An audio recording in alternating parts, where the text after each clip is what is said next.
जय हिंद दोस्तों। अभी श्योर 60 गुरुकुल पानीपत ब्रांच से मैं ये बात कर रहा हूँ। ये बच्चे आया है अभी मुकेश मोहित। ये पहले हमारा 106 बैच का स्टूडेंट था और 6 महीने होने के बाद ये बच्चा यहाँ से जा रहा था। मैंने इसको कुछ चीज़ें समझाई थी, बेटा अपने सबसे डिफ़िकल्ट टाइम जो था आप यहाँ पर दे चुके हो।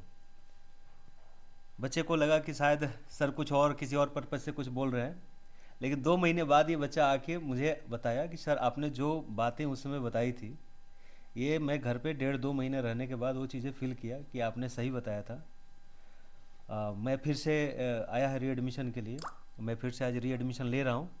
मैं उम्मीद करूँगा ये बच्चा जो पहले पढ़ चुका है 1 से 1.5 महीने में वो अपने सारे सिलेबस का अच्छे से जल्दी जल्दी रिवीजन करेगा और मैं फिर इस बच्चे को जल्दी ही सिलेक्शन बैच में भेजूँगा। इस बच्चे से बात करते हैं, मैंने क्या क्या इस बच्चे को बताया था और ये बच्चा क्या क्या अपने घर पे फील किया, फिर क्यों आया, बात करते हैं। मोहित। गुड इवनिंग सर, मेरा नाम मोहित है। मैं बिहार से हूँ लेकिन अभी करंटली दिल्ली में ही रह रहा हूँ। मैं श्योर 60 गुरुकुल मैं श्योर 60 गुरुकुल 2024 साल के तीसरे महीने में आया था। मार्च वाले बैच में 106 बैच था हमारा, इसको हमारे बैच का 10 नाम। मार्च को बैच आया था। हाँ, 10 मार्च को बैच आया था। उस समय तो सर मैंने एडमिशन ले लिया था, लेकिन वही ओवर द टाइम मैंने अच्छा खासा करा, यहाँ पे सिलेबस कंप्लीट करा, धीरे धीरे अच्छा खासा मैं 4 महीने टिक गया यहाँ पे। अच्छा खासा 100+ मार्क्स भी आ रहे थे मेरे। बट सर थोड़ा सा ना फिर धीरे धीरे जैसे जैसे टाइम बीतते जा रहा था, मैं थोड़ा सा मार्क्स भी इंक्रीज कम होते जा रहे थे, सिलेबस बढ़ते जा रहा सिलेबस था। बढ़ रहा था तो प्रेशर इसलिए बढ़ रहा था। तो सर जी वही प्रेशर को झेल भी नहीं पा रहा था मैं। फिर थोड़ा सा वो हमारे जो सेशंस होते हैं वो हमारे सर जी लेते हैं, गौरव सर, गौरव सर उनसे लेते थोड़ा सर जी फिर वो वीक में थोड़ा सा फिर उससे मोटिवेट होते हैं। फिर धीरे धीरे करते करते सर ऐसे ही हुआ हमारा, कभी डिमोटिवेशन आता है, कभी डीमोटिवेट हो जाते हैं।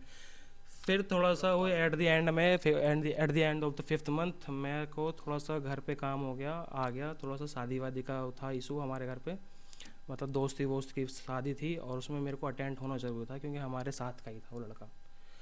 और थोड़ा सा हेल्थ इशू का भी दिक्कत है मुझे, इसलिए ज़्यादा कोई थोड़ा सा फिर मेरे को निकलना पड़ा यहाँ से। बाकी लेकिन मैं यहाँ निकलने से पहले एक बार हमारे रंजीत सर जी, यहाँ पे हमारे सर हैं इस पानीपत ब्रांच के, इनसे थोड़ा कंसल्ट करा। इन्होंने अच्छा खासा समझाया कि मेन टाइम जो होता है स्टार्टिंग का सिलेबस टाइम वो आपने दे दिया है, आपका सिलेबस भी ऑलमोस्ट कंप्लीट हो गया है, बस थोड़ा सा और आप अपना टाइम और संघर्ष यहाँ पे दे सकते हैं तो आपका सिलेक्शन पक्का है। यहाँ पे यही मीन टाइम है। यहीं पे अगर आप थोड़ा सा रुक जाओगे तो फिर हमेशा के लिए रुके रहोगे। अगर यहीं पे थोड़ा सा अगर यहीं से बढ़ जाओगे आगे तो आपका सिलेक्शन आपका कंप्लीट है। लेकिन फिर वही थोड़ा सा मैं समझ नहीं पाया, थोड़ा सा घर से भी 2 कॉल वॉल आता रहता था मेरे दोस्तों का। और फिर वही है, फिर मैंने थोड़ा सा मनी बना लिया कि मैं यहाँ से चला जाता हूँ, फिर बाद में सिलेक्शन बैच में आके रिजॉइन कर लूँगा। लेकिन फिर वहाँ गया, सब कुछ हो गया, शादी बीत गई, थोड़ा सा हर कुछ काम हो गया। फिर ऐसा लगा कि नहीं है, जो भी मैंने पढ़ा है सारा दिमाग से निकल गया मेरे। तो फिर अब देखो इतने कम से कम ऑलमोस्ट 4-5 महीने बाद मैं इसी सेम ब्रांच में आया हूँ इंस्टीट्यूट ऑफ सिलेक्शन बैच। अब यहाँ सिलेक्शन बैच के चक्कर में हाँ, बस वहां तक तो नहीं पहुंच पाए, वहाँ लेकिन तक फिर तो वहीं नहीं आना पहुँच पड़ा। पाया। अब जो भी है, जो मैंने रिवाइज का मतलब पहले पढ़ा हुआ है, पहले वो अपना कंप्लीट कर लूँगा। सर जी के गाइडेंस में अच्छा खासा मेरे को गाइड करेंगे। 2 महीने तक या 3 महीने तक मैं यहाँ पर रहूँगा। फिर सर जी खुद बोल रहे हैं कि मेरे को जैसे ही आप अपना सिलेबस कंप्लीट करने के बाद मेरे को सिलेक्शन बैच ट्रांसफ़र कर देंगे। फिर बिल्कुल। हाँ, फिर वहाँ से फिर थोड़ा अच्छा खासा मेरा प्रोग्रेस होता रहेगा वहाँ पे। फिर वहाँ गाइडेंस मिलेगी अच्छा खासा। फिर गौरव सर जी भी हमसे मिलते रहते हैं, वो फिर अच्छा खासा गाइड करेंगे हमें। बस यही है। अरे ये बच्चा जब जा रहा था तो ये बताया कि सर हेल्थ इशू है, कुछ फैमिली में शादी उदी है। मैंने बताया था यार अपनी दूसरों की शादी की फिक्र करने से ज़रूरी है पहले अपनी शादी की फिक्र कर लो। और ये तभी अच्छा हो पाएगा जब आपका अच्छा सिलेक्शन होगा, क्योंकि बिना सिलेक्शन शादी लड़के की नहीं होती है, सिलेक्शन की होती है। अगर अच्छी मतलब मेरा अपना मानना है, और किसी और का कुछ और भी मानना हो सकता है। मैं बच्चों से ये बात बोलता हूँ कि बेटा एक बार सिलेक्शन ले लो, छोटे सिलेक्शन हो बड़ा सिलेक्शन हो, कोई फ़र्क नहीं पड़ता, पहले एक बार सेल्फ डिपेंड हो जाओ। इस बच्चे को कुछ हेल्थ इशू भी था, थोड़े से ईचिंग वगैरह का प्रॉब्लम थी, मैंने बताया था कि ट्रीटमेंट लेते रहो, ये चलता रहेगा।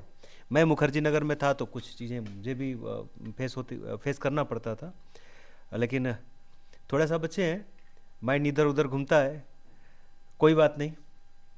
थोड़ी सी कुछ पुराने बच्चे के मन में जो डाउट चल रहे थे वो डाउट क्लियर हो गए हैं। अब ये बच्चा लंबे समय तक रुकेगा और मैं पूर्ण विश्वास के साथ कर रहा हूँ ये बच्चा सिलेक्शन लेके अब जाएगा। बस। तो साथियों, आप लोगों ने देखा ये रंजीत सर थे और ये स्टूडेंट है जो कि कुछ यहीं पे गुरुकुल में थे, चले गए थे, अब आए। और पीछे दो स्टूडेंट और देख रहे हैं, जो एक कानपुर से हैं और एक देवरिया। हाँ देवरिया, हाँ देवरिया से और जौनपुर से। तो इनका भी वीडियो आएगा नेक्स्ट ब्लॉग में। तब तक आप लोग देखते रहिए। जय हिंद साथियों।